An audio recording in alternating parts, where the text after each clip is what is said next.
जंग के मैदान में आपने ऐसी तस्वीरें बहुत बार देखी होंगी जब लोगों को रेस्क्यू किया जाता है, उनकी वतन वापसी होती है। लेकिन ये इतिहास के पन्नों में दर्ज हो जाएगा जब अंतरिक्ष से किसी को बचा करके वापस जमीन पर लाया जा रहा है। तीन विशेष मेहमान हमारे साथ इस समय स्टूडियो में यहां मौजूद हैं और ये जानकारी और ये समझने के लिए, खासकर उन दर्शकों के लिए जो अभी टेलीविजन के सामने बैठे हैं, ये जानने के लिए कि आखिर कितनी बेसब्री से पूरी दुनिया इंतजार कर रही है सुनीता विलियम्स की। शालिनी भांबा, खगोल विज्ञानी, को फाउंडर स्पेस इंडिया हमारे साथ हैं।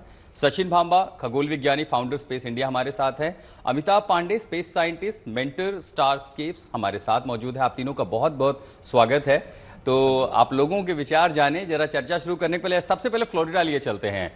पवनी मित्तल हमारी रिपोर्टर वहां पर मौजूद हैं। पवनी, बहुत बहुत स्वागत है आपका। फ्लोरिडा का मौसम कैसा है और इस मौसम के साथ बताइए कि हम तो ये देख रहे हैं कि हम यहाँ हिंदुस्तान में बैठकर बड़ी बेसब्री से इंतजार कर रहे हैं, क्योंकि ये एक ऐसा रेस्क्यू ऑपरेशन कह लीजिए, इवैक ऑपरेशन से कहीं बहुत बड़ा कि इतिहास में दर्ज हो जाएगा। बताइए कितनी उत्सुकता है अमेरिका में। पहले मौसम की बात करते हैं। अच्छा मौसम है यहाँ एकदम। मैं सनलाइट में बैठी हुई हूँ, क्योंकि जहां मैं थी न्यूयॉर्क में वहाँ बहुत ठंड थी। तो फ्लोरिडा इज एब्सोल्युटली परफेक्ट। थोड़ा हवा तेज चल रही है, आपको दिख रहा होगा, तो शायद मेरी आवाज उतनी क्लियर नहीं आ रही है। तो मौसम बढ़िया है। एज फार एज इवैक्यूएशन, अच्छी थोड़ी मिनट पहले यहाँ पे एक रॉकेट लॉन्च हुआ था स्टारलिंक का, तो काफी सारे लोग यहाँ थे। अब लोग चले गए हैं क्योंकि लॉन्च खत्म हो गया है। पर मैं तो थोड़ी बात कर रही थी और वो फ्लैश डाउन का काफी इंतजार कर रहे थे। अब नासा से मुझे मालूम पड़ा है कि वो स्प्लैश डाउन यहाँ पे नहीं होगा, बल्कि फ्लोरिडा के दूसरे कोस्ट पे शायद होगा। और वहां पे एक्सेस नहीं दिया गया है सिक्योरिटी रीजन की वजह से। पूरे स्प्लैश डाउन का जो ऑपरेशन है वो ह्यूस्टन टेक्सास, जो नासा का हेडक्वार्टर है, जॉन स्पेस स्टेशन, वहां से हुआ जा रहा है। यहाँ पे केनेडी स्पेस स्टेशन है, जो आज रॉकेट लॉन्च जो नासा और स्पेसएक्स का जॉइंट ऑपरेशन हैंडल करते हैं, आज वो था। एज फार एज उत्सुकता है, बहुत सारी उत्सुकता है। दो रीजन। एक तो है कि ये जो मिशन था वो 8 दिन का था, होना चाहिए था जून में 2024 में, पर 9 महीने का हो गया, क्योंकि जो उनका स्पेस क्राफ्ट था, बोइंग का स्पेस क्राफ्ट, वो मेल फंक्शन हो गया। फिर डिलेज होते गए और अब स्पेसएक्स का जो क्रू गया है इंटरनेशनल स्पेस स्टेशन, उसकी स्पेस क्राफ्ट से सुनीता विलियम्स और 3 और एस्ट्रोनॉट्स वापस आने वाले हैं कुछ ही देर में।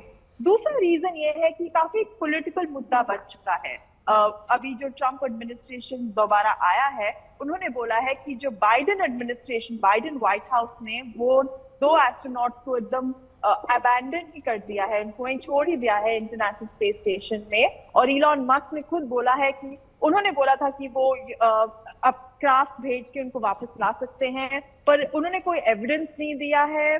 बाइडेन व्हाइट हाउस से कोई कमेंट भी नहीं आया है। और नासा ने भी ये बोला है कि हम ये नहीं बोल सकते कि वो अटक गए हैं वहां पे, ये चीजें होती हैं। और दोनों एस्ट्रोनॉट्स जो वहां थे 9 महीने, सुनीता विलियम्स ने भी बोला है कि उनको काफी मजा आ रहा है वहां पे।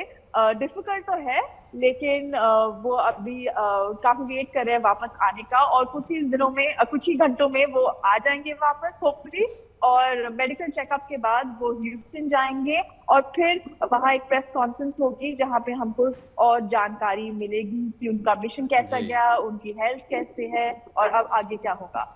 होता क्या है कि अगर हम कहीं मुश्किलों में फंस जाएं तो कई बार हौसले जवाब दे जाते हैं, लेकिन दुनिया सलाम करती है उनके हौसले को कि मुश्किलों के बावजूद 9 दिन का वो ऑपरेशन, 9 दिन का वो मिशन 9 महीने में बदल गया। तमाम कोशिशें नाकामयाब, लेकिन हौसला ऐसा कि कहते रही मजा आ रहा है। मुझे अपनी एक चीज आपसे ये जाननी थी पवनी कि एलन मस्क कहाँ हैं? उनके अंदर भी तो बहुत कुछ चल रही होगी, खलबली मची होगी, क्योंकि पूरी दुनिया की नजर उन पर थी कि अमेरिका जैसा एक सुपर पावर देश तमाम कोशिशें करके भी अपने एस्ट्रोनॉट्स को वापस नहीं ला पाया। एक एलन मस्क आते हैं, कहते हैं मैं अपना रॉकेट भेजूंगा, इसमें लोग जाएंगे और ले करके आएंगे। पता है, हम परंपराओं में और हमारे जो हमारी किताबें हैं और हमारी जो आस्था है, हम उसमें हनुमान का बड़ा जिक्र करते हैं, उनकी पूजा प्रार्थना करते हैं कि वो हमेशा जो है संकट मोचक बने हैं। मुझे लग रहा है सुनीता विलियम्स के लिए एलन मस्क एक संकट मोचक बन के आए हैं।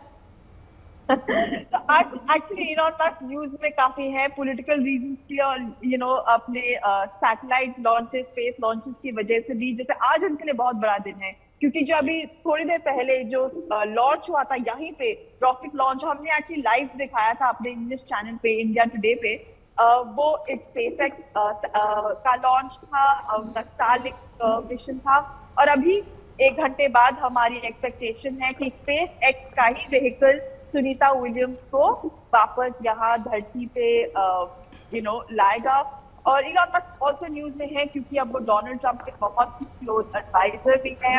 अब काफी लोग हैं जो काफी खुश हैं उनसे, काफी लोग नाराज भी हैं। इनफैक्ट टेस्ला शोरूम में काफी प्रोटेस्ट हो चुके हैं क्योंकि काफी सारे गवर्नमेंट एम्प्लॉइज को उन्होंने काम से निकाला है। पर वो तो जो पॉलिटिकल बात है, हम तो यहाँ पे स्पेस मिशन की बात कर रहे हैं। आज दुआओं का दिन है, आज दुआओं का दिन है। पूरी अमेरिका, सिर्फ अमेरिका नहीं बल्कि पूरी दुनिया दुआ कर रही है कि सुनीता विलियम्स की वापसी हो और बेहद सुरक्षित वापसी हो। शालिनी जी, आप पवनी को सुन रही थी, काफी पता चल रहा होगा मन में अंदर जो कौतूहल मचा होगा। और हम अगर उन्हें अंतरिक्ष परी कह रहे हैं कि अंतरिक्ष परी की वापसी हो रही है, कैसी कल्पनाएं आपके जहन में आती हैं जब ये आप शब्द सुनती हैं कि अंतरिक्ष परी की आज वापसी होगी? और खासकर उस परिप्रेक्ष्य में देखिए कि 9 दिन का मिशन 9 महीने में बदल गया और तमाम सारी जो कोशिशें रहीं वो तमाम कोशिशें नाकामयाब होती रही एक के बाद एक। पहले तो मुझे आपको बहुत बहुत धन्यवाद देना है कि आपने मुझसे ये सवाल पूछा। बहुत ही प्यारा नाम आप लोगों ने रखा है, अंतरिक्ष परी। हम लोग जब छोटे थे परियों की कहानी सुनते थे तो परी का एक ही मतलब होता था। मेरे ख्याल से पवनी भी मेरे से अग्री करेंगी, बिकॉज ये एक वुमनहुड, वुमन सेंट्रिक जो हम फील करते हैं ना, ये वहाँ से आ रही है मेरी बात। परी होता है मतलब सुंदर है, ब्यूटी है। पर अंतरिक्ष परी कह के आपने एक नई डेफिनेशन दी है कि वुमेन सुंदर होने के अलावा रेजिलिएंट है, इंटेलिजेंट है, डिसिप्लिन्ड है, एथलेटिक है। तो जो नई भाषा निकल के आई है ना, जिससे वुमेन को रिप्रेजेंट किया जा रहा है, तो सुनीता विलियम्स के लिए इससे अच्छा नाम हो ही नहीं सकता था। तो इस चैनल को मैं धन्यवाद देना चाहती हूँ कि उन्होंने परी की डेफिनेशन को ही बदल दिया है कि परी मतलब सुंदरता नहीं है, सुंदरता मानसिक भी होती है, सुंदरता फिजिकल स्ट्रेंथ भी होती है। It is just not beauty.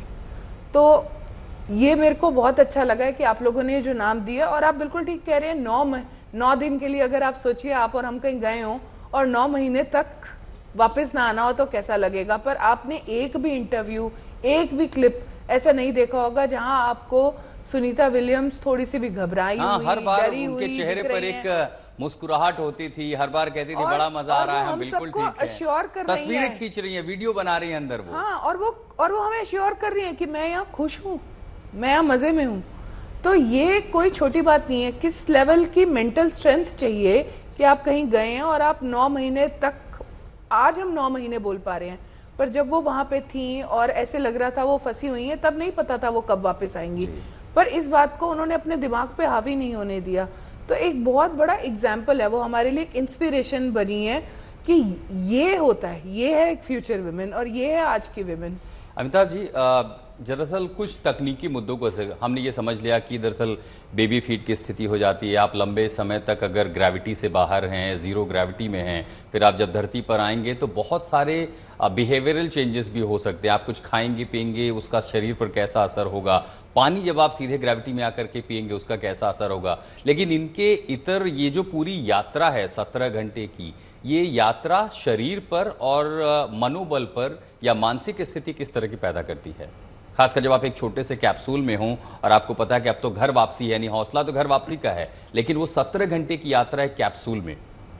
जी हाँ, इसके लिए एस्ट्रोनॉट को स्पेशली एक तो ट्रेन किया जाता है और काफ़ी लंबी ट्रेनिंग की चलती है। उसके बाद से मतलब मेंटली भी तैयार होते हैं, फिजिकली भी आप प्रिपेयर्ड होते हैं।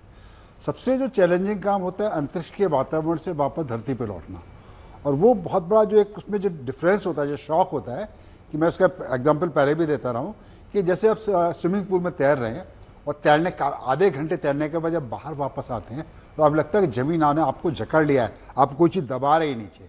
ये जो फीलिंग, और अंतरिक्ष में जब तक कैसा होता है, जैसे बहुत ऊंची आप छलांग लगाते हैं, पेट के अंदर ऐसा खालीपन लगता है, वो आप 9 महीने तक लगातार झेल रहे हैं। और उसके बाद ये फीलिंग, तो ये जो बदलाव उसके शरीर में बहुत सारे जो दिक्कतें होती हैं, जैसे बात होती रहती है कि बोन डेंसिटी का लॉस होता है, जो माइक्रोग्रेविटी में हमारे हड्डियां भुरभुरी हो जाती हैं, टूट भी सकती हैं, ये हालत भी कई लोगों की हो जाती है। नहीं, ये स्थिति कब होती है? ये एक अंतरिक्ष तो में अभी रहते आप हुए, जब ये अंतरिक्ष स्पेस में रहते में हुए। होंगे बाहर, हाँ, जी हाँ। जब आप गुरुत्वाकर्षण बल के दायरे में आएंगे, जब आप धरती के उस पेरिफेरी में आएंगे वहां पर, क्योंकि तब तो रफ्तार भी आपकी बदल जाएगी, फिर तो आप वो जो रफ्तार होगी कई हजार किलोमीटर 28,000 किलोमीटर पर आवर की रफ्तार से ऑर्बिट करता है, उसकी फिक्स स्पीड है वो उस एल्टीट्यूड। लेकिन जब आप नीचे गिर रहे होंगे, जब तो आप आपको लगातार स्पीड कम हो रही है, खास तौर पे कहते हैं स्पीड चेंज होती है, वो फीलिंग सबसे इंपॉर्टेंट होती है। स्पीड इंपॉर्टेंट नहीं होती है।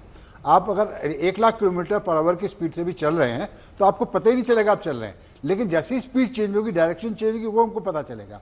तो इतनी स्पीड चलते हुए जब ब्रेक लगेगा, उसमें ब्रेकिंग सिस्टम काम करेगा, पहले तो डिऑर्बिट में रॉकेट बर्न करेंगे, उससे स्पीड कम होगी, फिर एटमॉस्फेरिक फ्रिक्शन से स्पीड कम होगी। उस टाइम आप जो ग्रेविटी जो महसूस करते हो वो नॉर्मल ग्रेविटी से कई गुना ज़्यादा होता है, 10G से भी ऊपर कई बार क्रॉस कर जाती है। उसको झेलने के लिए आपके शरीर की ट्रेनिंग, आपका प्रैक्टिस, वो सारा बहुत इंपॉर्टेंट वर्क करता है। देखिए, नासा ने ऐसे बहुत सारे मिशन किए हुए हैं।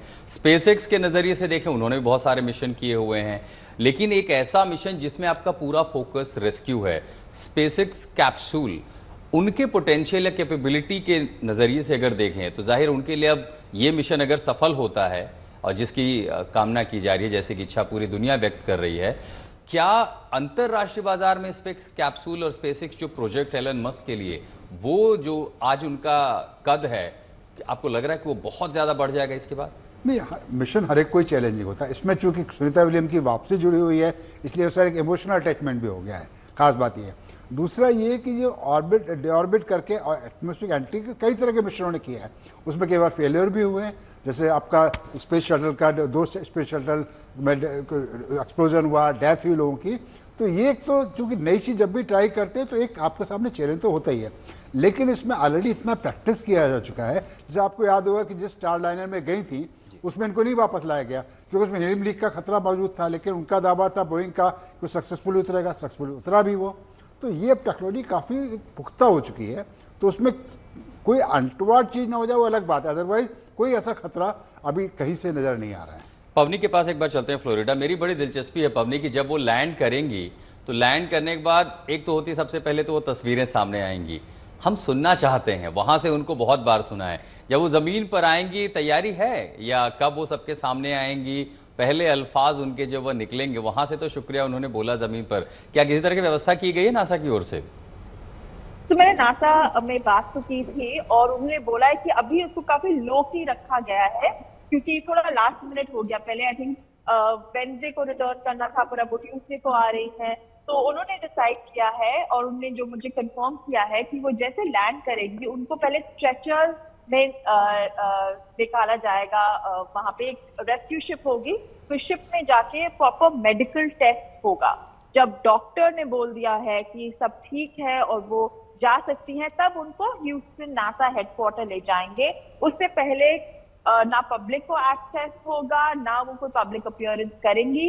नासा के साइंटिस्ट एक प्रेस कॉन्फ्रेंस करेंगे और थोड़ा साइंटिफिक एक्सप्लेनेशन देंगे, बट सुनीता विलियम्स से हम अभी कुछ नहीं सुनेंगे, पार्टली सिक्योरिटी रीजंस की वजह से और पार्टली क्योंकि जैसे हमारे एक्सपर्ट ने समझाया, बहुत ज्यादा शॉक लगता है बॉडी को। आप एकदम जैसे फ्री फॉल सिचुएशन में है, फ्री ग्रेविटी सिचुएशन में आप एकदम अर्थ पे आ गए हैं, बॉडी प्रेशर, बॉडी टेम्परेचर, काफी चीजें होती हैं। और आपने मानसिक स्थिति की भी बात की, 9 महीने काफी ज्यादा होते हैं एक स्पेस स्टेशन में। आप जो भी कह ले अच्छी वीडियोस बनाने पर, इट्स ऑलवेज डिफिकल्ट। तो अभी उनको काफी रेस्ट दिया जाएगा। इनफैक्ट एस्ट्रोनॉट्स की मैं इंटरव्यूज भी पढ़ रही थी, उन सब ने बोला है कि जब वो वापस आते हैं तब बहुत ज्यादा टाइम लगता है उनको एक्लिमेटाइज होने में, फैमिली से मिलेंगे, just getting used to being on earth. तो अभी अनफॉर्चुनेटली उन्होंने बोला है कि एक्सेस नहीं मिलेगा, लेकिन उन्होंने मुझे प्रॉमिस किया है कि कुछ हफ्तों बाद वो शायद उन